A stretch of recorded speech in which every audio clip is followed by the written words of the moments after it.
شرور أنفسنا ومن سيئات أعمالنا من يهده الله فلا مضل له ومن يضلله فلا هادي له ونشهد أن لا إله إلا الله وحده لا شريك له ونشهد أن سيدنا وحبيبنا ومولانا محمدا عبده ورسوله صلى الله تعالى عليه وعلى آله وأصحابه وبارك وسلم تسليما كثيرا كثيرا. أما بعد فأعوذ بالله من الشيطان الرجيم. كلا إذا دكت الأرض دكا دكا وجاء ربك والملك صفا صفا وجيء يومئذ بجهنم يومئذ يتذكر الإنسان وأنى له الذكرى يقول يا ليتني قدمت لحياتي فيومئذ لا يعذب عذابه أحد ولا يوثق وثاقه أحد. يا أيتها النفس المطمئنة ارجعي إلى ربك راضية مرضية فادخلي في عبادي وادخلي جنتي. صدق اللہ العظیم. حضرات سامعین کرام، سورۃ الفجر کی تفسیر چل رہی ہے اور انشاءاللہ آخری آیتوں کی تفسیر انشاءاللہ آج ہم بیان کریں گے. اللہ تعالیٰ نے اولاً اس سورۃ مبارکہ میں چند قسمیں کھا کر انتہائی اہمیت کے ساتھ اور قوت کے ساتھ آخرت کے دن کو، آخرت کے حساب و کتاب کو اور انسان کے دوبارہ زندہ کیے جانے کو بیان کیا تھا، اور اس کے بعد چند تاریخی قوموں کے حالات بیان کیے تھے کفار مکہ کے سامنے درس عبرت کے لیے کہ دیکھو یہ کتنی بڑی بڑی طاقتیں تھیں اور کتنی بڑی بڑی قوتیں تھیں، یہ اللہ کی نافرمانی کی وجہ سے تباہ ہوئی، برباد ہوئی، اور ان کی تباہی، بربادی اور ان کے انجام سے تم لوگ خوب اچھی طرح باخبر ہو. تو لہذا یہ مت سمجھو کہ تم اللہ کی نافرمانی کر کے اللہ کے عذاب سے بچ جاؤ گے. اس کے بعد اللہ تعالیٰ نے انسان کی ایک کمزوری کو بیان کیا تھا کہ جب اللہ تعالیٰ انسان کو نوازتے ہیں اور اس کے اوپر انعامات کی بارش کرتے ہیں تو بجائے اس کے کہ وہ یہ سمجھے کہ میرے اندر تو کوئی کمال نہیں ہے، میں تو ان نعمتوں کا مستحق نہیں ہوں، یہ میرے اللہ کا کرم ہے، اس کا فضل ہے کہ وہ ان نعمتوں سے مجھے نواز رہا ہے، یا یہ تصور کرے کہ یہ میری خوبیوں کی بنیاد پر مجھے نعمتیں نہیں مل رہی ہیں، بلکہ غیر ممکن ہے اللہ یہ نعمتیں دے کر مجھے آزما رہا ہو، میرا امتحان لے رہا ہو کہ بندہ ان نعمتوں کا کتنا شکر ادا کرتا ہے اور ان نعمتوں کو اللہ کی مرضی کے مطابق کتنا استعمال کرتا ہے. اور اسی طرح جب بندے پر اللہ تعالیٰ تنگی پیدا کرتے ہیں اور مصیبتیں اور پریشانیاں اس کے اوپر ڈالتے ہیں تو بجائے اس کے کہ وہ اپنے گریبان میں جھانکے اور اپنے نفس کو مجرم اور قصوروار تصور کرے، وہ یہ کہتا ہے کہ میرے رب نے میری ناقدری کی، میرے رب نے میرے ساتھ زیادتی کی، حالانکہ اللہ تعالیٰ صاف لفظوں میں بتا چکے ہیں کہ جس بندے کو اس دنیا میں کوئی بھی نعمت ملتی ہے تو وہ صرف اور صرف اللہ کا فضل ہوتا ہے۔ ما اصابک من حسنۃ فمن اللہ۔ اور اگر کسی بندے پر کوئی پریشانی آتی ہے، مصیبت آتی ہے، تنگی آتی ہے، تو وہ اس کے کرتوتوں کا نتیجہ ہوتا ہے۔ وما اصابک من سیئۃ فمن نفسک۔ اس کے بعد اللہ تعالیٰ نے فرمایا کہ کس بنیاد پر یہ انسان اپنے کو نعمتوں کا مستحق سمجھتا ہے، اس کے پاس کون سے ایسے اعمال ہیں جس کی وجہ سے وہ یہ سمجھتا ہے کہ اللہ پر یہ لازم ہے کہ وہ ہمیں نعمتیں عطا کرے، جبکہ کیسی کیسی بدعملیوں کے اندر یہ انسان مبتلا ہے۔ چنانچہ پھر 4 انسان کی بدعملیاں اللہ تعالیٰ نے نمونے کے طور پر بیان کی، مثال کے طور پر بیان کی۔ فرمایا سب سے پہلے نمبر پر کلا بل لا تکرمون الیتیم، کہ حقیقت یہ ہے کہ تم لوگ یتیم کا اکرام نہیں کرتے۔ دیکھیے تکریمونا کے معنی آتے ہیں اکرم یکرمو، اکرام کرنا۔ معلوم ہوا کہ یتیم کے سلسلے میں اتنا کافی نہیں ہے کہ صرف اس کے حقوق کو ادا کیا جائے، بلکہ یتیم کے سلسلے میں یہ مطالبہ ہے کہ اس کے حق سے بڑھ کر اس کے ساتھ حسن سلوک کیا جائے۔ اسی لیے یہاں یہ نہیں کہا کلا بل لا تعطون الیتیم حقہ، کہ تم یتیم کا حق ادا نہیں کرتے، بلکہ فرمایا کلا بل لا تکرمون الیتیم، تم یتیم کا اکرام نہیں کرتے۔ اکرام کسے کہتے ہیں؟ کسی کا اس کے حق سے زیادہ دینا، یہ اکرام ہے۔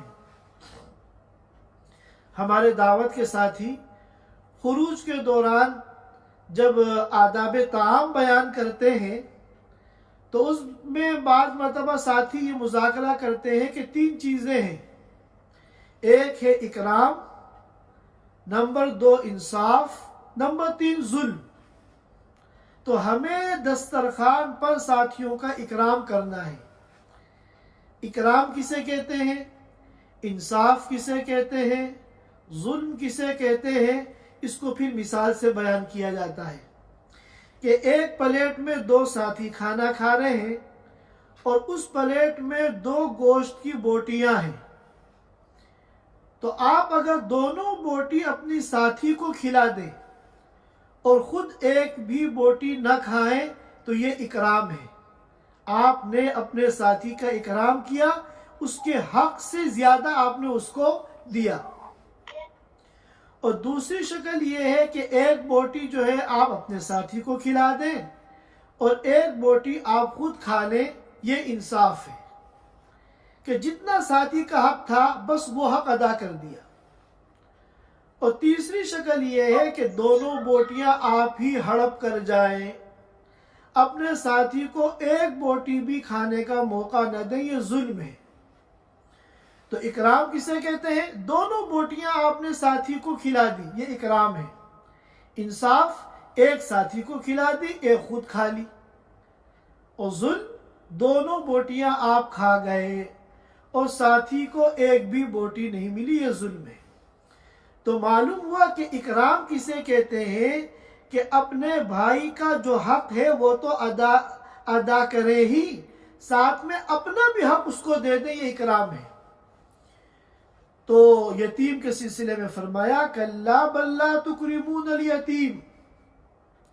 معلوم ہوا کہ یتیم کا جو حق ہے صرف وہی ادا کرنا کافی نہیں ہے، بلکہ ہم سے مطالبہ ہے کہ ہم اس کے حق سے زیادہ اس کے ساتھ حسن سلوک کریں۔ چنانچہ وہ حدیث مشہور ہے کہ اللہ کے رسول صلی اللہ علیہ وسلم نے فرمایا کہ سب سے افضل گھرانہ وہ گھرانہ ہے جہاں کوئی یتیم ہو اور اس کے ساتھ حسن سلوک کیا جائے، اور سب سے بدترین گھرانہ وہ ہے جہاں کوئی یتیم ہو اور اس کے ساتھ بدسلوکی کی جائے۔ اس کے بعد فرمایا دوسری خرابی، وَلَا تَحَاضُّونَ عَلَى طَعَامِ الْمِسْكِينِ، تم مسکینوں کو کھانا کھلانے کی باہم ترغیب نہیں دیتے، خود بھی مسکین کو کھانا نہیں کھلاتے اور دوسروں کو بھی مسکین کو کھانا کھلانے کی ترغیب نہیں دیتے۔ اور تیسری بات اور تیسری بیماری اور تیسری بدعملی جو بیان کی، وَتَأْكُلُونَ التُّرَاثَ أَكْلًا لَمًّا، اور تم وراثت کا سارا مال سمیٹ کر کھا جاتے ہو۔ اکلا یاکلو کے معنی کھانے کے آتے ہیں، آپ لوگ جانتے ہیں، اور لمّا کے معنی آتے ہیں، لمن کے معنی جمع کرنا، سمیٹنا۔ اب جب گھر کے بڑے کا انتقال ہوتا ہے، ہر ایک یہ چاہتا ہے کہ زیادہ سے زیادہ مجھے مل جائے، اپنا جو حق ہے وہ تو ملے ہی، دوسروں کے حق میں سے بھی وہ زیادہ سے زیادہ سمیٹنے کی کوشش کرتا ہے۔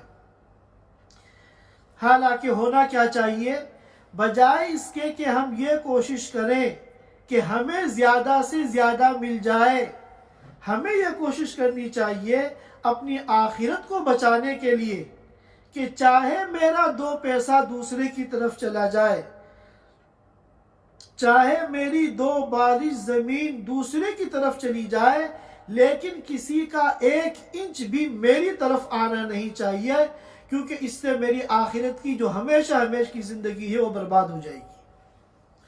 اور پھر چوتھی بیماری بتائی اور چوتھی بدعملی بتائی، وَتُحِبُّونَ الْمَالَ حُبًّا جَمًّا، کہ مال سے تم بہت زیادہ محبت کرتے ہو۔ جمن کے معنی کثیر، جیسا کہ ایک دعا میں کہا جاتا ہے، ان تغفر اللہم تغفر جما وَأَيُّ عَبْدٍ لَكَ لَا أَلَمَّا، کہ اللہ جب آپ مغفرت کریں تو ہمارے سارے ہی گناہوں کو معاف کر دے۔ تو ظاہر ہے کہ یہ 4 نمونے کے طور پر اللہ نے گناہ بتائے کہ اتنے تم گناہوں میں مبتلا ہونے کے باوجود یہ تم نے کیسے سوچ لیا کہ اگر ہمیں اللہ دے رہا ہے تو ہم اس کے مستحق ہیں، اور اللہ اگر ہم سے چھین رہا ہے تو ہمارے ساتھ زیادتی ہے۔ حقیقت یہ ہے کہ اللہ ایک گھونٹ پانی بھی اگر تمہیں پلا رہا ہے تو یہ اللہ کا فضل ہے، اور جو بھی مصیبت پریشانی تمہاری لائف میں تمہاری زندگی میں آ رہی ہے وہ صرف اور صرف تمہارے گناہوں کا نتیجہ ہے۔ اس کے بعد اللہ تعالیٰ نے آخرت کی چند ہولناکیاں بیان کی، کَلَّا اِذَا دُکَّتِ الْأَرْضُ دَکًّا دَکًّا، جبکہ زمین کو کوٹ کوٹ کر ریزہ کر دیا جائے گا، ریزہ ریزہ کر کے پوری زمین کو برابر کر دیا جائے گا، جس کی تفصیل میں بتا چکا ہوں، سورہ طٰہٰ میں آئی تھی، وَيَسْأَلُونَكَ عَنِ الْجِبَالِ فَقُلْ يَنْسِفُهَا رَبِّي نَسْفًا فَيَذَرُهَا قَاعًا صَفْصَفًا لَا تَرَى فِيهَا عِوَجًا وَلَا أَمْتًا۔ آج تو زمین میں نشیب و فراز ہے، کہیں گھڑے ہیں، کہیں عمارتیں بنی ہوئی ہیں، کہیں جو ہے تالاب و دریا ہے، اور کہیں اونچے اونچے پہاڑ ہیں۔ قیامت کے دن ان سب کو ریزہ ریزہ کر کے پوری زمین کو ایک لیول کا بنا دیا جائے گا، لا ترى فيها عوجا، کہ اس میں کوئی کجی نظر نہیں آئے گی، ولا امتا، اور کوئی ابھار نظر نہیں آئے گا، پوری زمین کا لیول ایک ہو جائے گا۔ وَجَاءَ رَبُّكَ وَالْمَلَكُ صَفًّا صَفًّا، اور اس دن تشریف لائیں گے تمہارے رب، اور فرشتے آئیں گے صف در صف، قطار لگا کر، بے ترتیب نہیں، منتشر اور کیف متفق طریقے پر نہیں، بلکہ صف بنا کے صف در صف فرشتے آئیں گے۔ جس طرح دنیا کے اندر گارڈ آف آنر دیا جاتا ہے، کسی ملک کا وزیر اعظم آتا ہے، صدر آتا ہے، تو فوج کے جو سپاہی ہوتے ہیں وہ صف در صف لائن سے کھڑے ہوتے ہیں۔ تو ظاہر ہے کہ یہ جو طریقہ ہے یہ تو مخلوق کا طریقہ ہے۔ اللہ تعالیٰ کے یہاں کیا صورتحال ہوگی، کیا کیفیت ہوگی کہ اللہ تشریف لائیں گے اور فرشتے صف در صف کھڑے ہوں گے، یہ ہمیں آخرت ہی میں پتہ چلے گا۔ ہم خالق کی اس آمد کو مخلوق پر قیاس نہیں کر سکتے۔ وَجَاءَ رَبُّكَ قرآن نے کہا کہ میدان حشر میں آپ کا رب آئے گا، لہذا اللہ کی آمد کی ہمیں خبر ملی، ہمیں اللہ کی آمد کا یقین ہے، لیکن اللہ تعالیٰ کیسے آئیں گے، اس کی ڈیٹیل کیا ہے، اس کی تفصیل کیا ہے، یہ قرآن و حدیث میں بیان نہیں کی گئی، لہذا نہ ہمیں اس کو سمجھنے کی کوشش کرنی ہے، نہ اس کے بارے میں سوال کرنا ہے۔ جتنی بات ہمیں بتا دی گئی اتنی بات کو ہمیں ماننا ہے۔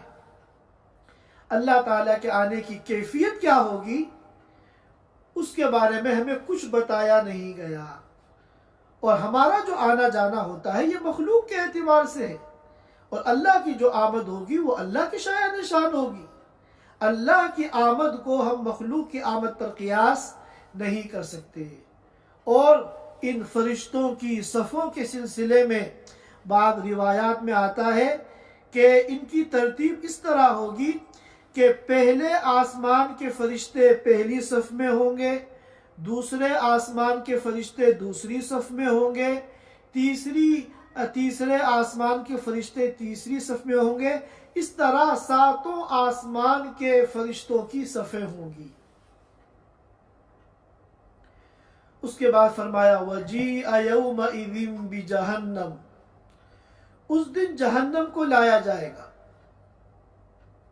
جب میدان حشر قائم ہوگا اور اللہ تعالی حشر کو برپا فرمائیں گے، سارے اولین و آخرین کو میدان حشر میں جمع کر دیا جائے گا، تو جہنم کو وہاں لایا جائے گا۔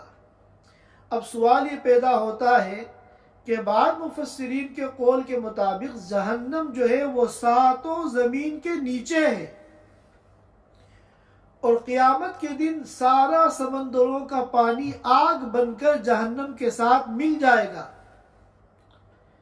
تو ایسی صورتحال میں جہنم میدان حشر میں کس طرح آئے گی، اس کی بھی کیفیت ہمیں بتائی نہیں گئی، اور نہ ہم مکلف ہیں کہ ہم اس کی تحقیق کریں۔ قیامت کا دن جب آئے گا اس دن یہ بات سمجھ میں آ جائے گی۔ اور روایات اور آیات میں غور کرنے سے معلوم ہوتا ہے کہ اللہ تعالی جہنمیوں کے خوف میں اضافہ کرنے کے لیے جہنم کو ایک خاص قسم کا غصہ اور ہیبت عطا فرمائیں گے۔ قرآن کہتا ہے وَهِيَ تَفُورُ، کہ جہنم جو ہے وہ جوش مار رہی ہوگی، تَكَادُ تَمَيَّزُ مِنَ الْغَيْظِ، اور اتنے غصے میں ہوگی جہنم کہ قریب ہے کہ وہ غصے کی وجہ سے پھٹ پڑے۔ اب ظاہر ہے کہ یہ بات بھی ہم دنیا کی اس عقل کے ساتھ نہیں سمجھ سکتے، کہ دنیا میں تو ہم یہ دیکھتے ہیں کہ غصہ جو آتا ہے وہ جاندار مخلوق کو آتا ہے، اور جہنم تو کوئی جاندار مخلوق نہیں ہے، اس کو غصہ کیسے آئے گا؟ تو یہ کیفیت بھی ایسی ہے جس کو ہم دنیا کی اس ناقل عقل کے ساتھ، ناقص فہم کے ساتھ ہم نہیں سمجھ سکتے۔ یہی وجہ ہے کہ جب اللہ تعالی جہنم سے کہیں گے حلیم تلاتی، کیا تو بھر گئی، تو اس کا لب و لہجہ دیکھیے، وہ کیا کہے گی، وَتَقُولُ حَلْ مِن مَزِيدٍ، نہیں اور بھی کوئی ہے تو لائیے۔ یہ انداز دیکھیے، ٹون دیکھیے، اس کا معلوم ہے، اس سے معلوم ہوا کہ اللہ پاک جہنم کو ایک خاص قسم کا غصہ اس دن عطا فرمائیں گے۔ اور جہنم کو جو لایا جائے گا وہ کس طرح لایا جائے گا؟ 70,000 زنجیروں میں جکڑ کر جہنم کو لایا جائے گا. اور وہ زنجیریں کیسی ہیں؟ وہ زنجیریں اتنی عظیم الشان ہیں کہ ایک ایک زنجیر کو 70,000 فرشتے تھامے ہوئے ہوں گے. یومئذ یتذکر الانسان وَأَنَّى لَهُ الذِّکریٰ. جب انسان یہ سارے مناظر اپنی آنکھوں سے دیکھے گا تو اس دن اس کی بات سمجھ میں آئے گی. وہ نصیحت قبول کرے گا لیکن اب بہت دیر ہو چکی. اب اگر بات سمجھ میں آئی تو اب اس کا تمہیں کوئی فائدہ نہیں. دنیا میں اگر سمجھ میں آ جاتی اور تم اپنے طرز زندگی کو بدل لیتے تب تو فائدہ تھا، لیکن اب اگر بات سمجھ میں آئی تو بہت دیر ہو گئی. وَأَنَّى لَهُ الذِّکریٰ. اب اس کو اس نصیحت قبول کرنے کا، بات کے سمجھ میں آنے کا کوئی فائدہ نہیں. اس کے بعد فرمایا کہ جب اس کے بعد سمجھ میں آئے گی کہ او ہو، جو باتیں ہمیں بتائی گئی تھی قرآن و حدیث میں وہ تو سب صحیح تھی، اور حقیقی زندگی تو ابھی آخرت کی زندگی ہے، پہاڑ جیسی زندگی، ابدی اور سرمدی زندگی، ایسی زندگی کہ جس کا سلسلہ کبھی ختم ہونے والا نہیں ہے. ہم نے تو بڑی بے وقوفی کی کہ دنیا کی زندگی ہی کو ہم نے اصل زندگی سمجھ لیا. آئیڈیل ہوم تو آخرت میں تھا، ہم نے دنیا ہی کو مقصد زندگی سمجھ کر پوری زندگی دنیا کو کمانے، دنیا کو بنانے اور دنیا کو سنوارنے میں ہم نے خرچ کر دی. آخرت کی کوئی تیاری ہم نے نہیں کی. اب یہ بات سمجھ میں آئے گی. یومئذ یتذکر الانسان. جس دن انسان بات کو سمجھ جائے گا لیکن اب بہت دیر ہو چکی ہے. وَأَنَّى لَهُ الذِّکریٰ. کیا کہے گا؟ یقول یا لیتنی قدمت لحیاتی. کاش کہ میں نے اپنی زندگی کے لیے یعنی آخرت کے لیے کچھ نیک کام آگے بھیجے ہوتے. دیکھیے یہاں زندگی کسے کہہ رہا ہے؟ اب یہاں زندگی یہ آخرت کو کہہ رہا ہے، حالانکہ دنیا میں بھی تو زندگی ملی تھی. اب گویا کہ دنیا کی زندگی کو وہ زندگی مان ہی نہیں رہا ہے. یہ نہیں کہا یقول یا لیتنی قدمت لآخرتی، کہہ رہا ہے آخرتی کے بجائے لحیاتی. گویا کہ اب اس کی سمجھ میں آیا کہ اصل زندگی تو یہ آخرت کی ہے. دنیا میں تو جب بھی اس سے کہا جاتا تھا تو وہ دنیا دنیا کرتا تھا، سب کچھ وہ دنیا ہی کو سمجھ رہا تھا. اب اس کی جب بات سمجھ میں آئے گی تو دنیا کی زندگی کو گویا کہ وہ زندگی ہی نہیں سمجھ رہا ہے. حقیقی زندگی اب وہ آخرت کو سمجھ رہا ہے. یقول یا لیتنی قدمت لحیاتی فیومئذ لا یعذب عذابہ احد. اس دن اللہ کے عذاب جیسا کوئی اور عذاب نہیں دے سکتا. کیا مطلب؟ اللہ تعالیٰ اس دن جیسا عذاب دیں گے، اللہ کے علاوہ کوئی طاقت ایسا عذاب نہیں دے سکتی. ساری طاقتیں مل کر اللہ کے اس عذاب کے مثل عذاب نہیں دے سکتی. وہ عذاب کیسا ہوگا؟ ظاہر ہے کہ عذاب کے درجات ہیں. ہلکا سے ہلکا عذاب اور سخت سے سخت عذاب. اب وہ عذاب اللہ کا کیسا ہوگا اس کو سمجھنے کے لیے آپ جو سب سے ہلکا عذاب ہے آپ اس کو سمجھ لیے تو اگلے جو عذاب کے درجات ہیں وہ خود آپ کی سمجھ میں آ جائیں گے. چنانچہ مسلم شریف کے اندر روایت ہے عبداللہ ابن عباس رضی اللہ تعالی عنہ کی، اللہ کے رسول صلی اللہ علیہ وسلم نے فرمایا کہ قیامت کے دن سب سے ہلکا عذاب ابو طالب کو دیا جائے گا. سب سے ہلکا عذاب، جہنمیوں میں سب سے ہلکا جو عذاب دیا جائے گا وہ اللہ کے رسول صلی اللہ علیہ وسلم کے چچا ابو طالب کو دیا جائے گا۔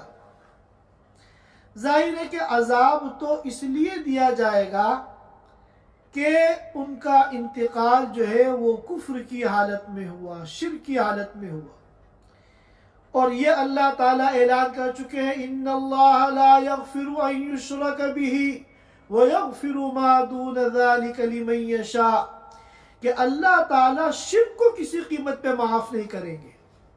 ویغفر ما دون ذلک لمن یشاء، شرک کے بعد جتنے گناہ ہیں، معاصی ہیں، ان کو اللہ معاف کر سکتے ہیں، لیکن شرک ایسا گناہ ہے جو کسی قیمت پر معاف نہیں ہوگا۔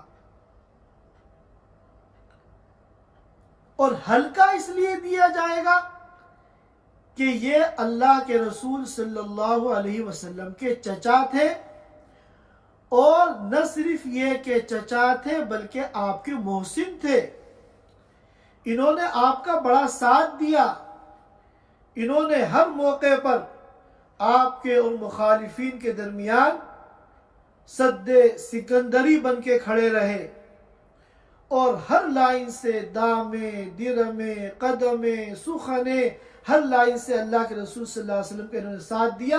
اس وجہ سے عذاب میں تخفیف ہوگی، لیکن ملے گا ضرور۔ کیوں؟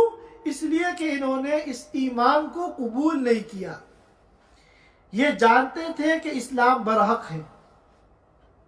ابو طالب خوب اچھی طرح جانتے تھے کہ محمد جو دین لے کر آئے ہیں یہی دین برحق ہے، لیکن وہ مانتے نہیں تھے۔ اور اسلام نام جاننے کا نہیں ہے، نالج کا نہیں ہے، بلکہ اسلام جو نام ہے وہ ماننے کا ہے، تصدیق قلبی کا نام اسلام ہے۔ چنانچہ ان کا مشہور شعر ہے وَلَقَدْ عَلِمْتُ بِأَنَّ دِينَ مُحَمَّدٍ من خیر ادیان البریت دینا لولا الملامت او حذار مسبت لوجدتنی سمحا بذاک مبینا، کہ وَلَقَدْ عَلِمْتُ بِأَنَّ دِينَ مُحَمَّدٍ، میں خوب اچھی طرح جانتا ہوں کہ محمد کا لایا ہوا دین من خیر ادیان البریت دینا، روئے زمین کے تمام مذاہب میں، تمام ادیان میں سب سے برحق دین ہے۔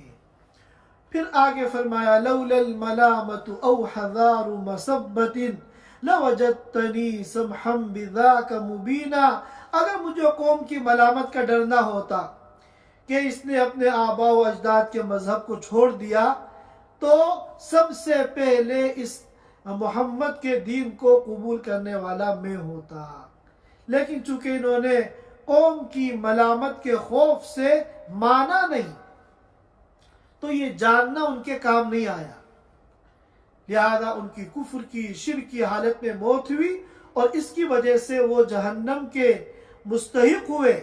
لیکن چونکہ انہوں نے اللہ کے رسول صلی اللہ علیہ وسلم کے ساتھ تعاون کیا تھا، ہمدردی کی تھی، ہر موقع پہ ان کا ساتھ دیا تھا، لہذا عذاب میں تخفیف ہوگی۔ تو تمام جہنمیوں میں سب سے ہلکا، سب سے لائٹلی جو عذاب ہوگا وہ ابو طالب کو ہوگا۔ اس عذاب کی کیا کیفیت ہوگی؟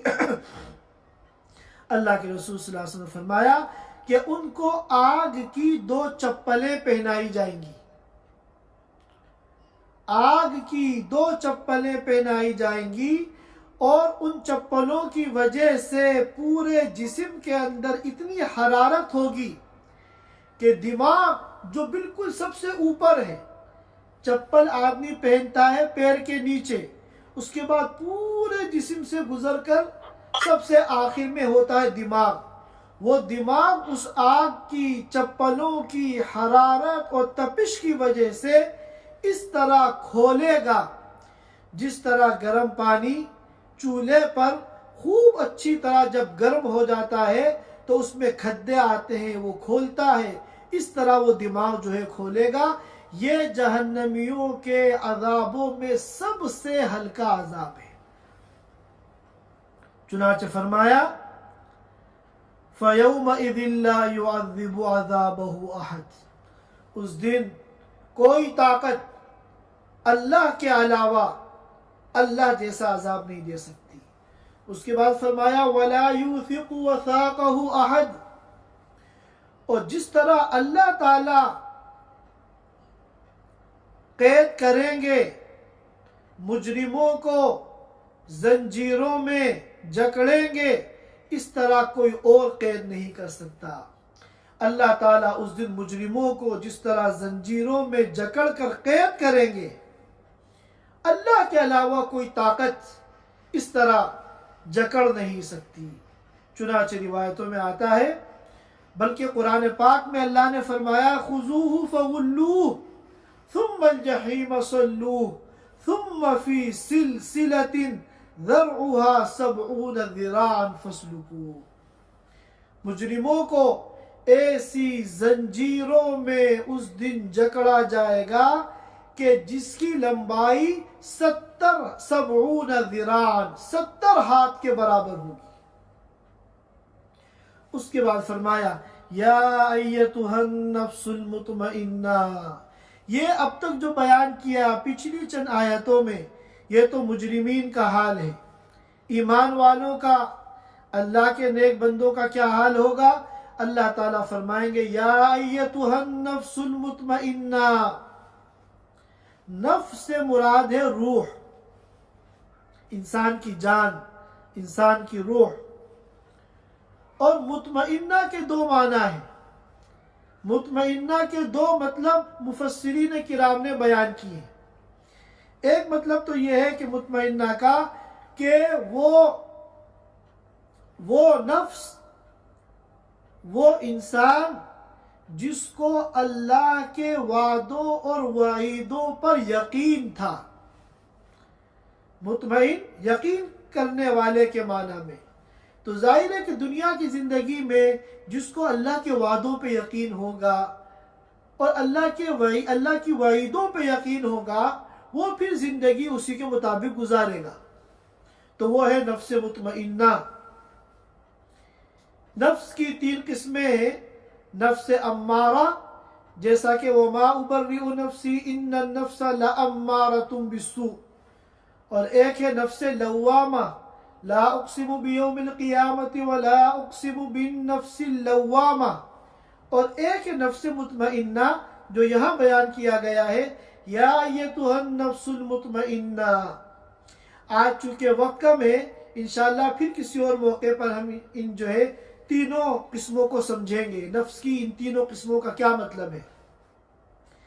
تو ایک ترجمہ تو مطمئنہ کا ہے کہ اے وہ نفس جس کو اللہ کے وعدوں اور وعیدوں پر یقین تھا، اور دوسرا ترجمہ مطمئنہ کا اطمینان کرنے والا، وہ شخص جو مطمئن ہو، ہر قسم کے خوف سے، خطرے سے محفوظ ہو، پرامن ہو۔